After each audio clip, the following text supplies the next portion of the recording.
నిండా ధైర్యాన్ని నింపగలిగే మహాయోధుడు, అభయహస్తంతో ఎల్లవేళలా మనల్ని కాపాడే ఆ పవనపుత్రుడిని ఇప్పుడు మనసారా స్తుతించుకుంటూ శ్రీ పంచముఖ ఆంజనేయ స్వామిగా అవతారమెత్తిన కథని దృశ్య రూపంలో తిలకిద్దాం రండి.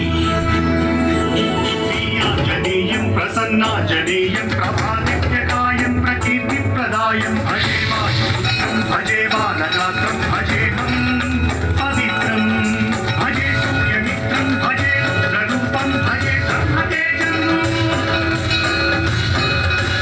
అది రామాయణ మహాయుద్ధం భీకరంగా సాగుతోన్న తరుణం. శ్రీరామచంద్రుని సారథ్యంలో వానర సైన్యంతో విజృంభిస్తూ లక్ష్మణస్వామి తనతో పోరాటం చేస్తున్న రావణుడి కుమారుడు ఇంద్రజిత్ తలని బాణంతో ఒక్క వేటుతో వేరు చేశాడు. ఇంద్రజిత్ మరణం విన్న రావణుడు ఆవేశంతో ఊగిపోయాడు. ప్రతీకారం కోసం పాతాళ లోకాధిపతి